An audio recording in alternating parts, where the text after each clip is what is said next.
Hi everyone, my name is Tyler and I'm here to help you get into your new 40k army. 40k as a hobby can be very expensive to get into, but my goal with this series is to help you get a full army going without having to break the bank. Before we dive into the list, let's talk about some basic rules that we're going to be using for the list building process here. Our first goal is going to be to keep it affordable and utilize box deals. For everything that we're going to be looking at today, we're going to be looking at it from an MSRP value from Games Workshop themselves. Now, I don't recommend buying everything MSRP from Games Workshop. Often, local hobby stores, eBay, Amazon, things of that nature will have much better deals for the kits that I'm about to show you. Our second goal is that we're going to be making the list in steps, starting at 500 points and working our way up to 1,000 points, 1,500 points, and 2,000 points. Our third rule is we're going to be avoiding Forge World and Finecast. Many Forge World models are often very pricey for the points that they provide you on the table, and the resin used can be hard to work with, especially for beginners. As far as Finecast goes, I just don't think that they're quite as high quality as the plastic models that you can get otherwise. Our fourth goal is to aim to make lists with decent competitive viability. We're going to be trying to make lists that can do well at casual tournaments, in your games with friends, or maybe even get you some wins at major tournaments. Our fifth and final rule is the most important one. Just because I don't mention a model in my list, it doesn't mean that it isn't good. The most important thing that you can do is collect models that you think are cool. There's an entire side of the hobby that has nothing to do with playing, and if you don't like the models you're painting and building, you're not going to get the most out of this hobby. Today's army is going to be the Necrons. You can think of the Necrons as 60 million year old space Egyptian Terminator robots. They are the single most technologically advanced species in the universe. Once upon a time, they were a flesh and blood people called Necrontyr before ever being turned into the Necrons by old gods called Catan and something called the biotransference. This biotransference took away their bodies, their souls, and their minds and turned them into the mindless swarms of automaton that they are today. Eventually, they took revenge on the Catan. They tore them to shreds. And because the Catan are literal gods, and you can't just kill God, they enslaved those shreds in obelisks, which are kind of like Pokeballs. And now those Catan shards get used as weapons on the battlefield. The Necrons were such a huge threat at their peak that the Eldars and Orcs were both created as species just to fight the Necrons. So, why would you want to go out of your way to collect the Necrons? Well, first off, if you're a fan of lore, congratulations. Necrons have some of the best books in Warhammer 40k. Not just for Xenos armies, but for any factions. Between the Twice Dead King trilogy and especially Infinite and the Divine, you have books that are good just in general. Not even for Warhammer 40k books. They are just good books. They're also the single easiest army in the entire game to paint. You buy a can of any metal color spray paint from your local hardware store, you pick a glow color for their weapons, and congratulations, you're done. Obviously, you can get more complex than this, but if you just want a basic army to play on the table, there is not an easier army to paint. The army is also very beginner friendly, as you are often less punished for mispositioning due to their reanimation protocols. These let them come back to life after some of their models have died, which means that even if you lose models, you didn't lose as many models as you thought you did. This goes in tandem with them doing a great job at playing primary missions, thanks to the sheer number of bodies they can field, alongside resurrecting those dead models when they do go down. You can even resurrect dead models to give you control of an objective that you didn't hold in the first place. And they have solid variety in terms of roles that their units can play. They have a lot of options for army styles that you can use to build up your collection, whether you want to have a silver tide of just warriors and immortals and bodies on bodies on bodies on bodies. You can go for multiple Catan and just have huge stat checks. You can go for lots of shooting with Doomsday arcs. And you can go for lots of fast moving units with wraiths. There is no real limit to what you can build.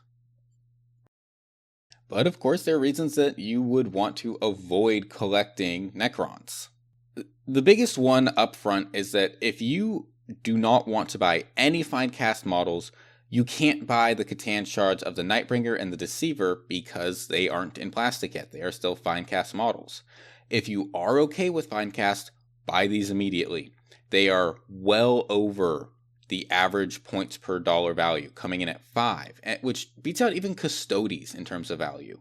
For $100, you are going to get over 500 points of durable, useful units that are good on the tabletop.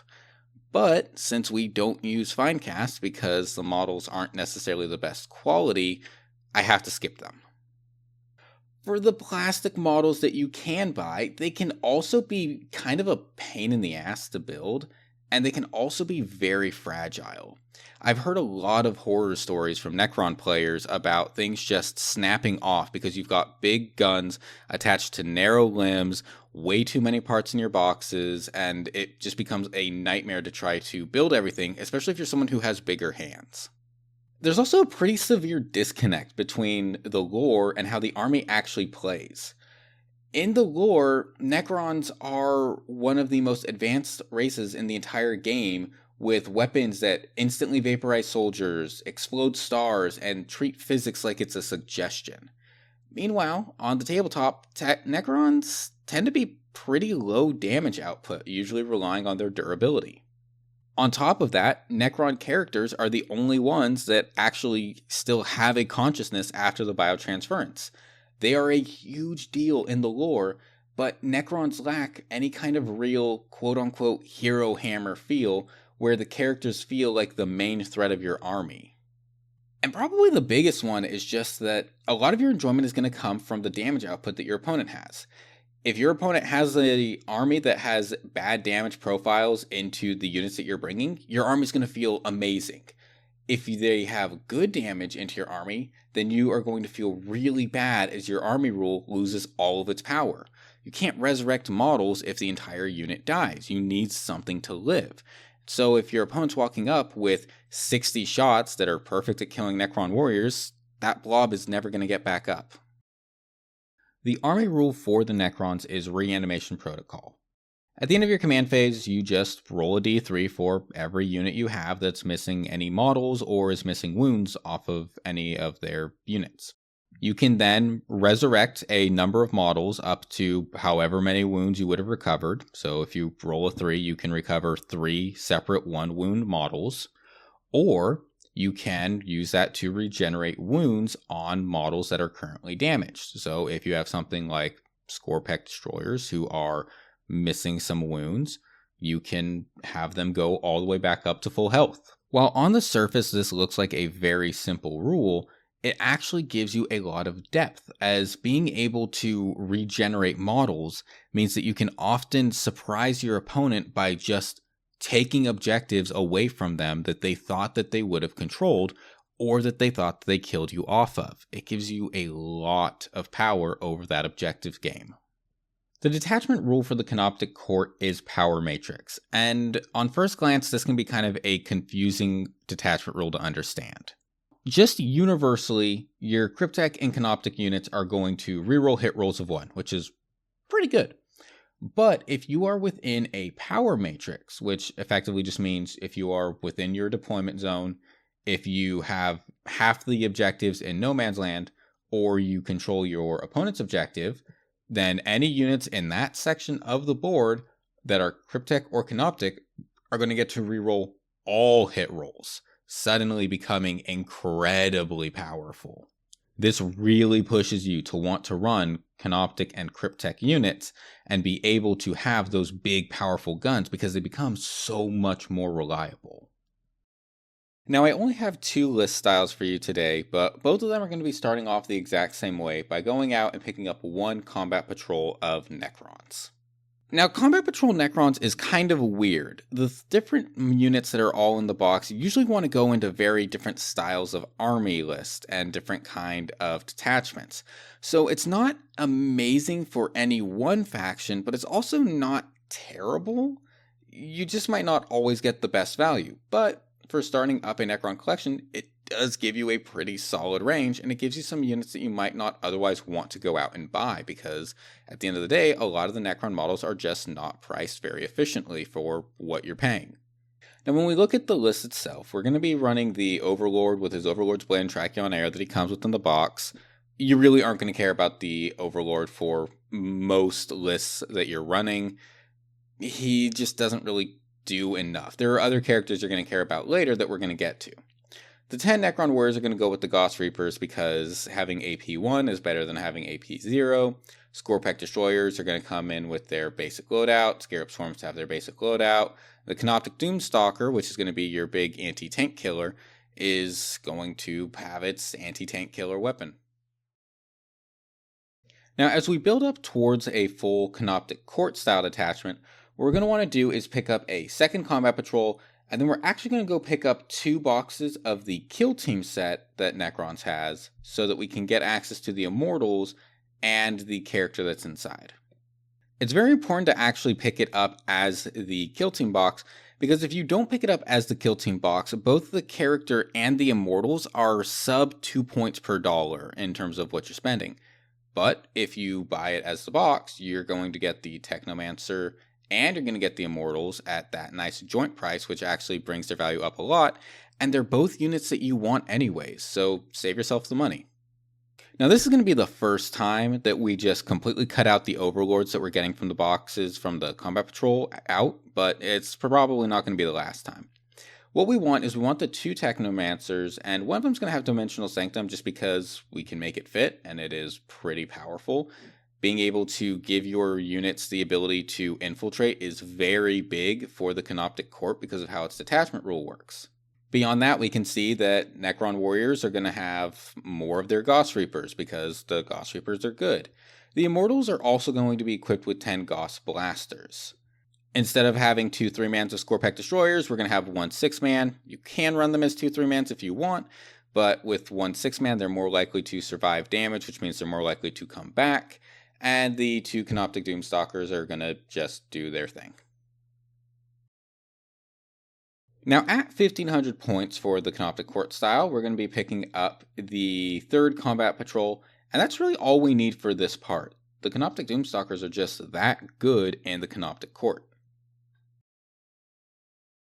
Now, we are unfortunately going to be having to bring in one of the Overlords again, but it's okay. It's not the end of the world. We're going to be running a 20-man break of Warriors, the 10-man break of Immortals, a 10-man break of Warriors. We're going to be running the 2 separate units of Scorpec Destroyers. We're going to be able to bring in all 3 of our Scarab Swarms again to do those nice objective plays for your secondary missions. And then the Canoptek Doomstalkers, again, just going to do all the damage for you. Now, at the end of the list here, what I initially had was I was going to go out and have us pick up a bunch of boxes of Canoptek Wraiths. They are phenomenal across the board for Necrons, especially in Canoptek Court. Unfortunately, they aren't the best priced value that we can try to get, and they're also pretty hard to get a hold of because they are so popular. Instead, I decided to go with Illuminor Xeris because he is very cost efficient and he goes nicely with all of these battle line units that we have. And I also wanted us to pick up 1 Catan Shard of the Void Dragon so we could have that really awesome centerpiece model and still be able to get a Catan in our list. As far as the list goes, there is nothing interesting to say here. We've got 2 Overlords with the Overlord's Blade and Trachyon Arrow. We've got 2 Technomancers. One has the Hyperphasic Fulcrum because of points. Illuminor Xeris, Catan Shard of the Void Dragon, the Immortals, the Warriors, the Destroyers, the Swarms, the Doomstalkers. It's all going to be very standard. Now, the big thing is that Xeris isn't going to actually go with any units, because if he is within 3 inches of another Necron model, he gains the Lone Op keyword, meaning that he just is efficient on his own. This also means, though, that we can use him to even further buff up our Necron Warriors or our Immortals if we so choose. The Catan Shard of the Void Dragon, on the other hand, is going to be that big centerpiece beatdown model that's just going to get up in your opponent's face, tank a ton of damage, deal a ton of damage back, and just be annoying to deal with while looking great. Now, the detachment rule for the Hypercrypt Legion is hyperphasing. At the end of your opponent's turn, you pick up your Necron units and you push them somewhere else. They can come up alongside a board edge if you want to have them come in from strategic reserves. If they have deep strike, they can come in from wherever you want. And if you have a monolith, they can come in on top of the monolith. None of the lists that I show you today are going to have a monolith because its pricing is a little awkward, but it does create some very cool moments where you can really show some clever positioning tricks. As we go and we move over towards the Hypercrypt detachment, what we're going to wind up doing is we're going to be picking up one Ghost Arc box, we're going to be picking up 3 copies of the Kill Team box, and then we're also going to be picking up 1 additional box of regular Immortals. I said in the previous section, hey, if you're going to buy Immortals, go buy the Kill Team box. It comes with a Technomancer, and you want Technomancers. But we're already going to be capped on Technomancers, so there isn't really a whole lot of point for us to go buy a whole extra Kill Team box for them. The list is going to look very similar to what we saw earlier at the 1000 point Canoptek Court list, except we're going to be having the Doomsday Arc instead of the Canoptek Doomstalker. And this time around, we're going to have 2 units of 10 Immortals instead of 20 Necron Warriors. Very important is that the Arisen Tyrant on the Technomancer is absolutely hilarious with how good it is with Immortals and then maybe later potentially the Wraiths. Having your Immortals exit the battlefield, come back in strategic reserves, have full rerolls to hit, have full rerolls to wound if you're attacking something on an objective marker, then also being sustained hits to or lethal hits, in this case it's going to be the lethal hits, it just adds up to being a lot of very consistent damage. You are going to very easily be able to punch up into even very strong tanks because of how many lethal hits you're able to fish for, and if you miss some of those lethal hits by rolling, say, a 3 or a 4, well, just reroll the wound rolls and try again. At 1500 points, we're going to go and we're going to pick up an additional Ghost Arc, and if you can find them, pick up some Canoptek Wraiths. They are great. If you can't find them, you can substitute this with a Catan if you're okay with getting Finecast. There are other options, but Wraiths are going to be kind of the best choice here. The Arc is going to do Doomsday Arc things. It's going to shoot your opponent from across the board and be very annoying and very tough. But the Canoptek Wraiths are so frustratingly annoying to try to move off the board, shift off the point, or even just get rid of at all. By sticking them with a Technomancer, you wind up getting 6 models that are 3-up save, 4-up invuln, already really hard to kill. They have 4 wounds, which is really frustrating. They get a 5-up Feel No Pain, which is insane with this kind of defensive profile, especially with T6. Then you just also give them the fact that the Technomancer can heal extra wounds, meaning that even if you kill off a Wraith, it's probably going to come back and then just heal all the way back up to full anyways. They also don't hit that soft. They're pretty scary in melee. They're even scarier if you give them the Technomancer that has Arisen Tyrant, and they're very fast. They're even faster if you give them the Technomancer that has Hyperspatial Transfer Node.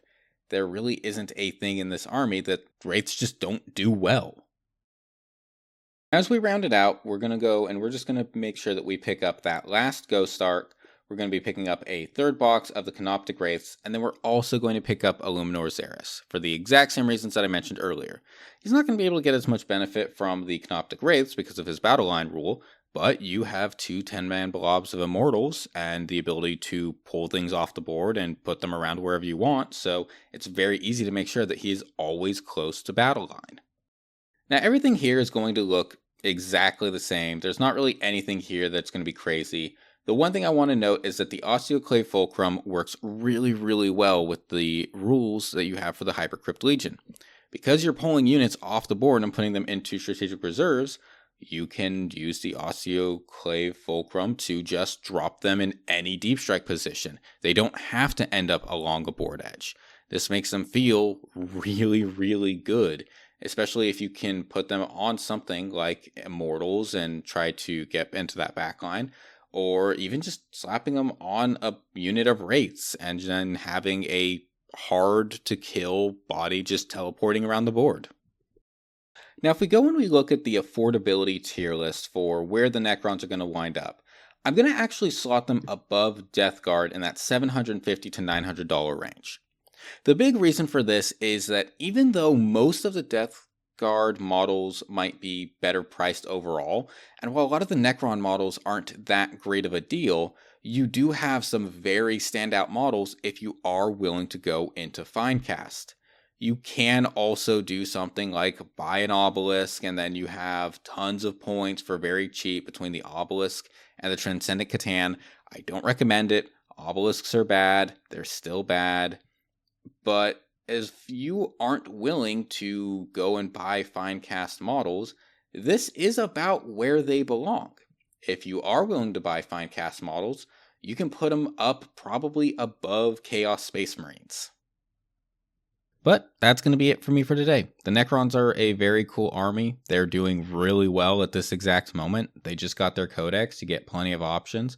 And Catan are good. And to me, that is really exciting. Some of the Catan models are a little dated.